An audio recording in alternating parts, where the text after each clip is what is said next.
today on Divorce Court. I'm here because I believe that my husband has a drinking problem. But in my opinion, it's not a drinking problem. I just like to have a few beers with the friends and just kind of hang out together.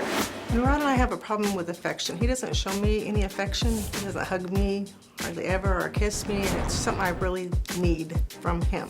Laura, I want you to come away from this show feeling good about our relationship and where it's heading from here. If this doesn't work out, if Rod and I can't work this stuff out, that in 5 years when our son graduates from high school, that I'm going to move on. Divorce Court is now in session. The Honorable Judge Lynn Toller presiding. Good day, ladies and gentlemen. I'm here today with Laura Johnson and Rodney Rod Johnson. The two of you have been together for 17 years. How many of those married? 17 All years 17. married. 17 years married. You have one child together who is 13 years old. You are here today on a Save My Marriage. You've been at it for a while, and things have gotten uncomfortable and a little ugly. Mrs. Johnson, I'm going to start with you. Why don't you tell me a little bit about what's going on and why we're here in divorce court today? Rod drinks, and lately it's been more than I would like it to be, and there's some issues that came from there. And one thing... Now, let's get clear on the quantity first. Okay. You say he drinks more than you would like. Tell me how much he does drink on any given day. I can tell when he's had a few of them, but I don't know the amount of... He doesn't drink at home? He drinks out? He does both, but we try not to drink at home because I don't want to influence our son. But when he does drink, how does he behave? I'll give you an example. A couple months ago, we went out with a family member, and after we were done, we went back to our house, and we were dropping Rod off, and he asked my family member and us if we would go in and cuddle with him. And he was really, really intoxicated, and then we said no, and as we're pulling off out of the driveway, he flips us off. How much do you drink? I don't drink during the week. I drink on the weekends, and we'll go out. First of all, I got to get a cosign on that. Does he not drink during the weekdays? Sometimes he does. Sometimes he does, but mostly it's on the weekend. Yes. Mostly Go on ahead. the weekends. And generally, when I drink, she's with me. We go out to... How many do you have? I might have 6 or 7, 8, maybe. 8 what? Usually beers. We might 8 have, beers. and then we might have a couple shots of tequila, maybe. So that means 10 beers, 4 shots of tequila. Everybody downgrades their drinking. If they have, you know what I mean? Everybody cuts a little bit off the top because, you know, they don't want to sound ludicrous. About 8 beers, couple of shots of tequila, that's what he goes through when he's drinking? Are you concerned about his drinking? I'm very concerned about it. We have family members that we have lost due to alcoholism. We both have alcoholism on both sides of our family. Have you talked to him about it? Yes. What does he say? That what does it matter if he has a couple beers? You're aware of her family history and your family history with respect to alcohol? I am familiar with the alcohol and the family history, yeah. Even just briefly, on a wisp of a moment, every once in a while, do you ever consider, I might be drinking too much, or, this might be problematic? There may be some times where I might think there are some problems with it, but... You said something interesting in your papers. You said you think, I would say, if anything, I have a social drinking disorder. This is new to me. What do you consider a social drinking disorder, or is that just a euphemism for a drinking problem? When I drink, I'm usually going out somewhere in a social setting, hanging out with other people. But do you get hammered? I don't think I get hammered, no. I mean, I get to the point where I'm having fun. If you kind of think you might have a problem, and people around you are saying you do have a problem, you probably do. You don't want to stop drinking because you enjoy drinking. So even if you're willing to admit to some kind of social drinking disorder, you do know that drink calls you. Like if, for instance, for 2 months I said, no liquor, would that be disturbing to you? I've gone a month without drinking. I didn't say that. My question was, if I said you had to go 60 days without any alcohol at all, would that disturb you? Would that bother you? Would that be an unseemly prospect? I think it would be difficult, probably. Then you have a problem, because alcohol is determining what you do. If you can say, oh, there's no booze for a couple of months, it don't matter. Then you're running your life and not the booze. But if it's a problem to be without it for 60 days, then the booze is running your life and not you. You with me? Yeah, I'm with you. Okay. If your wife's worried about something and you're health-wise, you should take that into consideration. You know what I mean? Yeah, I do. No, you don't. Does he?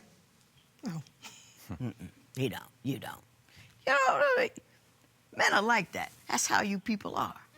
No, I'm telling you. My husband, he has to be almost dead before he says, I don't feel well. You know what I mean? I got to guess. I got to poke. I got to look. You know, you guys are always saying everything is fine. You don't like to, don't want to go to the doctor. You got to, you know what I'm saying? You ought to listen to that's part of our job. You know, men who get married live longer. You know why? Because their wives are making them. I also understand that a major problem in this marriage is that Mrs. Johnson does not feel like she gets any affection from you. So I want to get off of the drinking for a while and turn my attention to that. Growing up, I was in a household where I never saw affection. You got a TV set?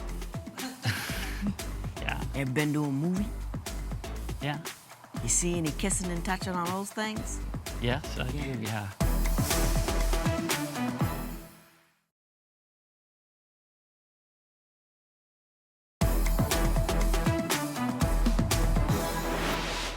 Mrs. Johnson, you say that you feel like you don't get any affection from him. Why don't you tell me why you feel that way? I just see how other people react, and I've been married before, and when you see each other, you like to kiss, hello, goodbye, good night, and that just doesn't happen. When I'm cooking, tap me on the bottom, some kind of connection there, and it's not there. You do watch the show, because I always advocate a man walking by and tapping his wife on the bottom. I think that at home, not out in public, but at home. Let me ask you this. Have you shared that with him, or are you just harboring silently? I have shared that with him. And he said, did you share it, or did you share it? I think I probably did both, but he said some of it is because of the way that I behaved. Mr. Johnson, has she shared with you her concerns about the absence of affection? Yeah, she has. She has mentioned it to me that she would like me to be more affectionate. But see, growing up, I was in a household where I never saw affection. You got a TV set? Yeah. Ever been to a movie? Yeah. You see any kissing and touching on those things? Yes, I do, yeah. Just because they didn't model it for you at home doesn't mean it's not something you can pick up. You've picked up new skills along the way, had to. My request to you is that her needs be important enough to you to pick up a new habit. You with me on that? Yeah, I'm with you. I know, I hear her when she tells me, I need to be more affectionate. And do you do anything about it, though? Not as often as I should. You say he puts a pillow between you when you sleep, like you guys have a barrier in the bed. Tell me about that. That's what it's like. He just puts a pillow between us, and he has for many years. What's with the pillow? It's a comfort thing. I'm sure there's lots of people that have, lean up against a pillow at night. I mean, that's something I've done since we've been married, since we first got married. That's something I've done. I feel you. Everybody got their little odd quirks of what's going on in the bed. I got that. I mean, I need space, too. But before the space, there's some touching. Is there any touching before the pillow goes down? Well, we have been married 17 years, so... I've been married 30. Don't talk to me about none of that. Is there any touching before the pillow goes down? There is, yes. Maybe not as much as there was when we were younger, but yeah, there's still some... And I don't mean touching. I mean, you can touch. Yeah. And she likes to touch, yeah. Yeah. You know, a little 3 minutes of this stop a whole lot of that.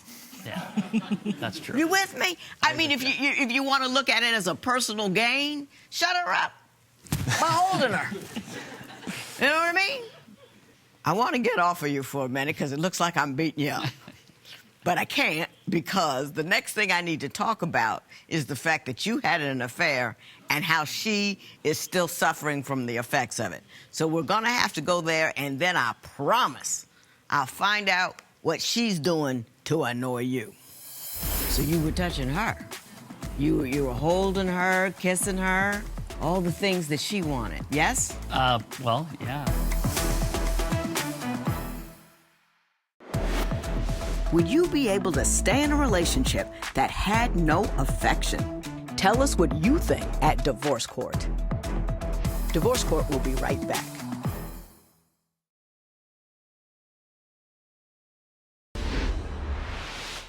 So I understand Mr. Johnson had an affair. Tell me about that, and tell me how it has redefined your relationship. Well, it was back a few years. He reconnected with an old girlfriend on the computer on Facebook. And he was gone out of town, and I went into his computer, and I saw this stuff on there with him and some girl talking. And so I'm like, what's this? And I read all the things and confronted her and him. And it's devastated me ever since. That's the worst thing I said he could ever do to me. Okay. Mr. Johnson, did that occur? That did occur. And how long was the affair? Very short. A couple weeks. A couple of weeks? At the most. So you were touching her. You were holding her, kissing her, all the things that she wanted. Yes? Well, yeah, I mean, that's part of the affair. Right. You should have an affair with her. You seem unconcerned, Mr. Johnson. You don't seem interested. Are you? What is your main complaint about her? Why don't we go there? Because I want to know what you're feeling. Some of the biggest issues is with our sons. We had a split family. Yeah. And it was very difficult to try to raise 3 boys. Right. That together, and the whole time she was having some back issues and surgeries and different things, and during that time she was taking medication. It was making her just crazy. It's been difficult all along. Mrs. Johnson, I'm going to read something to you that his son wrote. And I want you to hear me, because I didn't do a good job on this myself, and I've had to own it, live with it, and talk to my stepchildren about it. I have done that with him. I feel that Laura was always jealous of me and my father's relationship. I think even to this day she is jealous. She was on my case all of the time. I've known her since I was a kid, and the only time she would talk to me was just to get stuff done around the house. There was no real love in our relationship. Oh, I love that boy. But he don't feel it. That's the problem. He doesn't feel the love. Are you strong on the discipline and short on the care?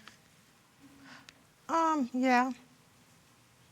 What have you done to fix that? Because that hurts him. That's like a knife to his heart every time his son feels like the woman in his house doesn't love his kid.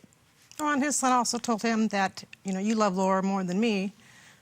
And he probably did, but he's a kid. They say stuff like that. Yeah. He's supposed to. He's not supposed to be grown. He's not supposed to rise above. He's not supposed to be magnanimous. That's your gig.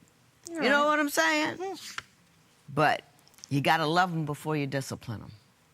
In general, they can't take that from you. That's your gig, and if you didn't do your good, shame on you, because the rest of the world, he's got to live in the whole rest of the world. The rest of the world ain't gonna love him, right? Right. I understand at the end of the day, she put your son out of the house? Yeah. How'd that happen? I don't know. You'd have to ask her. How do you not know how the son got put out the house? What I do know is that she was just really, really strict. He was just being a kid. How old is he? He was 12, 13 years old. He wasn't very old. Well, where did he go to? He went actually to a friend's house. I'm still tripping over the fact you don't know how your son got put out the house. I'm tripping and feeling some sort of way about that. I can explain that. Yeah. Well, I got to move on to other things. There's a whole lot going on here. I saw some things in the compatibility test. Whoo! I put my... Hey! I said, woo! That means it's over.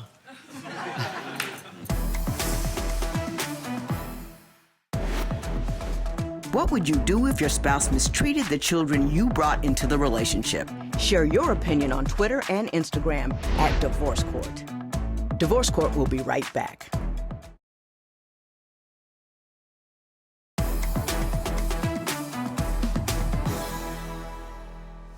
I am an advocate of marriage. I think it's a wonderful thing. I think marriages can go off track. Sometimes they just go careening off the track because people cheat and aren't carrying on, or it's like a slow trip to stupid. You know, it's one missed opportunity there, lack of love here, this issue didn't get resolved, step parenting, don't like the son, and resentments and anger start building up on both sides. Then the pillow, pow, goes down, and it just, all that kind of stuff. And sometimes it becomes a big ball of a mess from very little small cotton-sized problems. You are not present. You do not have the right not to be present. And I know it's simpler not to be present when things aren't going well. But deeper still, if you are present and you are strong and you are doing your leadership role, what you can do is make the situation right. So present is enjoyable.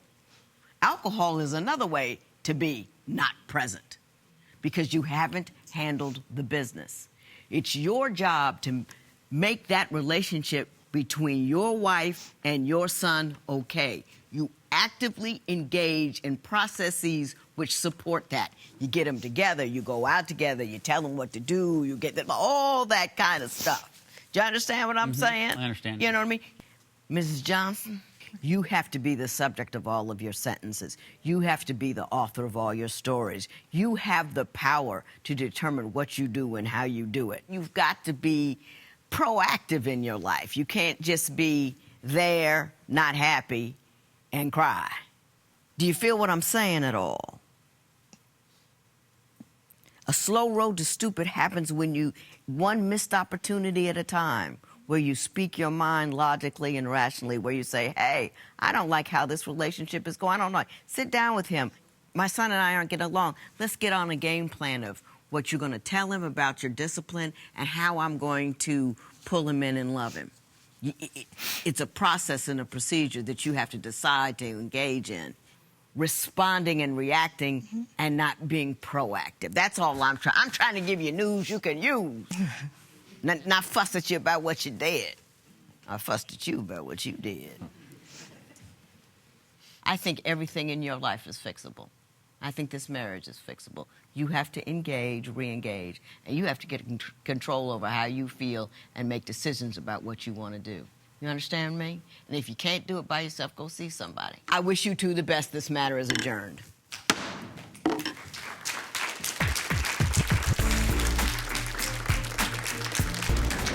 What changes are you going to make moving forward now? Well, you know, I'm going to work on showing her more affection. I'm going to try to get some help if they're drinking. If it's, you know, maybe just hadn't realized what it was doing. If he doesn't engage, I can't. And I know that he doesn't engage, and he hasn't for a long time.